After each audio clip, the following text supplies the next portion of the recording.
Hi, Paul Sackis, Good News Planet. We're going to talk about a very serious issue today with the United States Army, protecting the nation and infrastructure in cyberspace. And we're going to learn more about the role of the United States Army Cyber Command. We have Chief Officer Mark Lopez on the line here.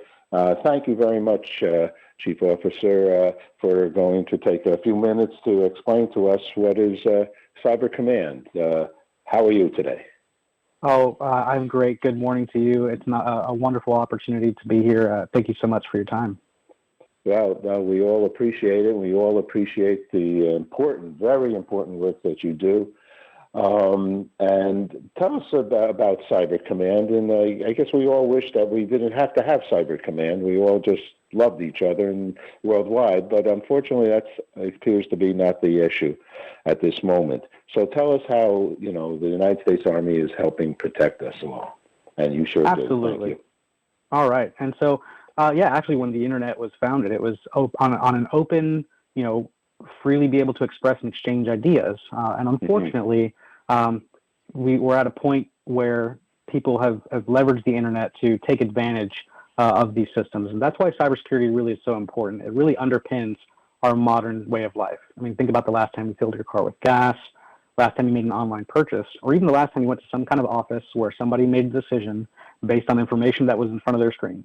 All of that happens because of the level of trust we have with these systems. But once we lose trust in that, it kind of erodes at our daily way of life. And so it's important that since we rely on those systems in the Army and in our government to provide national defense, it's important that we have that level of trust in those systems. And that's why the Army Cyber Command has that mission to really protect our own platforms including our mission systems to be able to provide that national defense so that we're well protected. It started with just being able to leverage these systems to be able to communicate and pass information back and forth. It was really important for leaders to be when they're planning their missions to, whether it's a humanitarian mission to go out and provide disaster relief somewhere, that all those logistics take a big system. And so the Army started by just providing people that would make sure that those platforms weren't only just available and operational, but they started seeing attacks against those networks to try and influence them. And so they started with monitoring and making sure that those systems were available. Because, I mean, whether it's a natural disaster, humanitarian crisis, or what have you, we need to make sure that our systems are available to provide the kind of relief that the Army missions do help with. So let me ask you, because so the Army mission would go to, say, somewhere in South America. There's a problem. And we're the wonderful country that we are. We care, we go, we help. But to communicate with each other, because of everybody, even every person who has a computer has some kind of a security system on their own computer, so they don't get hacked into. We're looking at, though, a very big, much larger concern, right? Much deeper. To get into the Army cyber concern, that's a bbig deal, isn't it? Absolutely. And so you hit the nail on the head. We all have a role to play with all of our systems. Your home system, even your phone. Those are all joining cyberspace, as it were. And so it is important that we protect our assets that we have, whether that's a laptop that you have or a major system used to provide logistic support across the country. Even in the private sector, a small mom and pop office might even have 4, 5, 6 different assets that they have to protect. And so it's a really big issue that we need to be aware of so that we can all do our part to maintain a healthy cyberspace environment. Now, it says here, ARCYBER is made up of elite warriors, approximately 6,500 soldiers and 10,000 civilian employees and contract personnel. I see here cyber operation officers, cyber operations specialists, cyber and electronic warfare officers, cyber and electronic warfare specialists.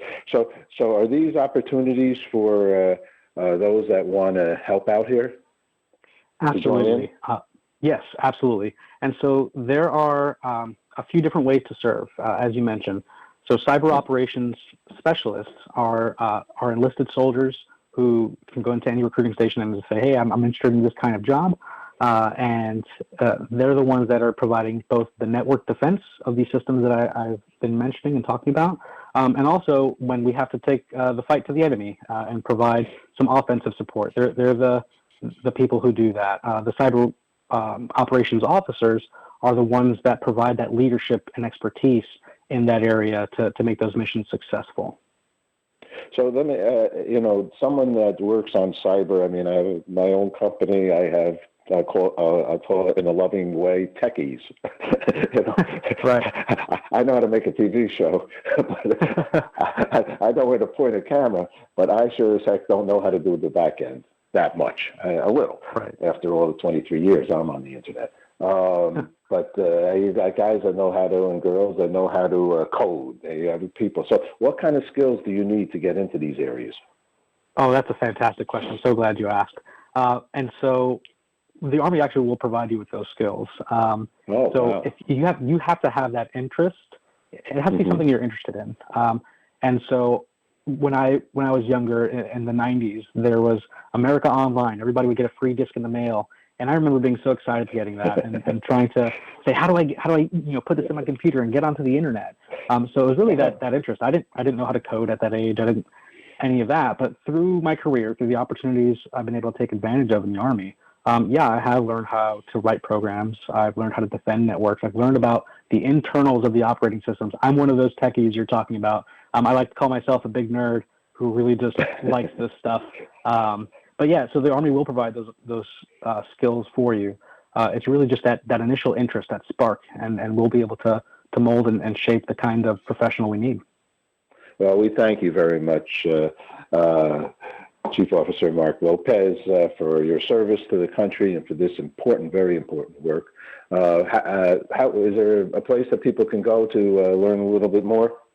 Absolutely. So if you're interested in just careers in the Army, in general, GoArmy.com has more than 200 career opportunities available for you to research. There's even a quiz there you can take to match your interest, because that's where it all starts, with about 200 different career options. And then additionally, the Cybersecurity Infrastructure Agency has a career pathways tool where you can learn about different cybersecurity jobs across the spectrum of federal government. That's great. All righty. Thank you so much. You take care. Oh, thank you so much. The honor and pleasure is all mine.